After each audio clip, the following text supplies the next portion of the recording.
ರಾಮ ಸೀತೆ ಲಕ್ಷ್ಮಣರು ನೆಲೆಸಿದ್ದ ತುಮಕೂರಿನ ಮಿಡಿಲಿನಲ್ಲಿರುವ ನಾಮದ ಚಿಲುಮೆ ವಿಶೇಷತೆ ಏನು ಅನ್ನೋದನ್ನು ಕೇಳಿದ್ದೀರಾ? ಕಲ್ಪತರು ನಾಡು ಎಂದೇ ಕರೆಯಲಾಗುವ ತುಮಕೂರು ಜಿಲ್ಲೆಯಲ್ಲಿ ಹಲವಾರು ಪ್ರವಾಸಿ ಆಕರ್ಷಣೆಗಳಿವೆ. ತುಮಕೂರಿನಲ್ಲಿ ನೀವು ಸಾಕಷ್ಟು ಬೆಟ್ಟ ಗುಡ್ಡಗಳನ್ನು ಕಾಣಬಹುದು. ತುಮಕೂರಿನ ಬೆಟ್ಟ ಗುಡ್ಡಗಳ ನಡುವೆ ಒಂದು ನೈಸರ್ಗಿಕವಾದ ಚಿಲುಮೆಯೂ ಕೂಡ ಇದೆ. ಆ ಚಿಲುಮೆಯನ್ನೇ ನಾಮದ ಚಿಲುಮೆ ಅಂತ ಕರೀತಾರೆ. ಇದಕ್ಕೂ ರಾಮನಿಗೂ ಸಂಬಂಧವಿದೆ ಅಂತ ಹೇಳಲಾಗುತ್ತೆ.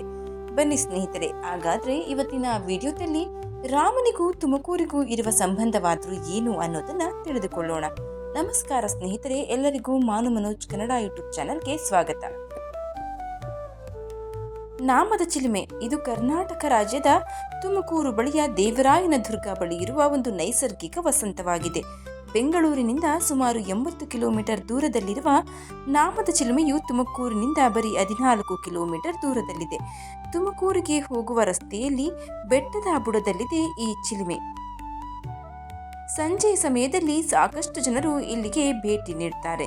ಏಕಾಂತದಲ್ಲಿ ಕಾಲ ಕಳೆಯಲು ಹಾಗೂ ಪಿಕ್ನಿಕ್ಗೆ ಲಾಂಗ್ ಬೈಕ್ ರೈಡ್ ಹೋಗಲು ಬಯಸುವವರು ತುಮಕೂರಿನ ನಾಮದ ಚಿಲುಮೆಯನ್ನ ಭೇಟಿ ನೀಡಲೇಬೇಕು. ನೀವು ದಾರಿಯುದ್ದಕ್ಕೂ ಕಾಡುಗಳು ಹಾಗೂ ಕೋತಿಗಳನ್ನ ನೋಡಬಹುದು. ಕೆಲವೊಮ್ಮೆ ಕೋತಿಗಳು ದಾರಿ ಮಧ್ಯೆ ನಿಮ್ಮನ್ನು ಅಡ್ಡಗಟ್ಟುವುದೂ ಇದೆ. ದಾರಿಯುದ್ದಕ್ಕೂ ನೀವು ಎರಡೂ ಬದಿಯಲ್ಲಿ ಸೊಂಪಾಗಿ ಬೆಳೆದು ನಿಂತಿರುವ ಕಾಡನ್ನ ನೋಡಬಹುದು. ನಾಮದ ಚಿಲುಮೆಯ ಒಳಗೆ ಜಿಂಕೆಯವನ ಕೂಡ ಇದೆ. ಇಲ್ಲಿ ಸಾಕಷ್ಟು ಚುಕ್ಕಿಯ ಜಿಂಕೆಗಳನ್ನ ನಾವು ಕಾಣಬಹುದು. ಈ ಪ್ರದೇಶದಲ್ಲಿ ಸುತ್ತಮುತ್ತಲಿನ ಜಿಂಕೆಗಳನ್ನ ರಕ್ಷಿಸಲು ಪ್ರದೇಶವನ್ನ ಬೇಲಿ ಹಾಕಲಾಗಿದೆ. ಮೂಲೆಯ ಸುತ್ತಲೂ ಅನೇಕ ಜಿಂಕೆಗಳನ್ನ ಗುರುತಿಸಲಾಗಿದೆ.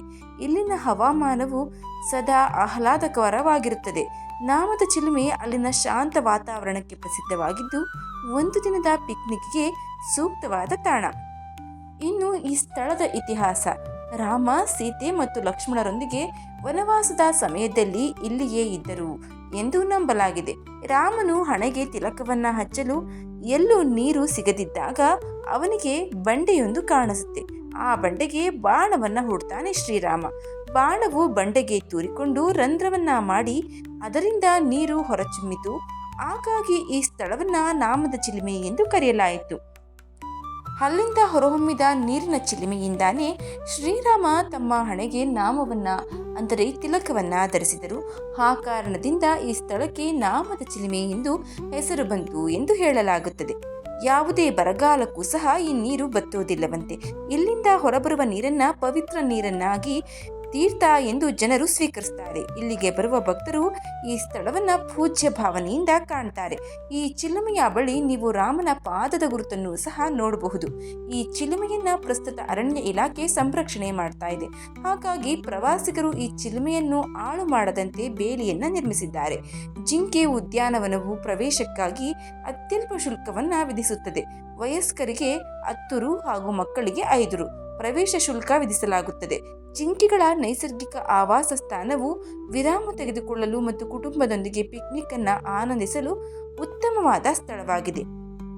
ಇನ್ನು ಔಷಧೀಯ ಸಸ್ಯಗಳ ನರ್ಸರಿ: ಜಿಂಕೆಗಳ ರಕ್ಷಣೆಯ ಹೊರತಾಗಿಯೂ ನಾಮದ ಚಿಲುಮೆಯಲ್ಲಿನ ಅರಣ್ಯ ಇಲಾಖೆಯು ಕೆಲವು ಪ್ರಮುಖ ಔಷಧೀಯ ಸಸ್ಯಗಳ ಪೋಷಣೆಗೆ ನರ್ಸರಿಯನ್ನು ಸಹ ಹೊಂದಿದೆ.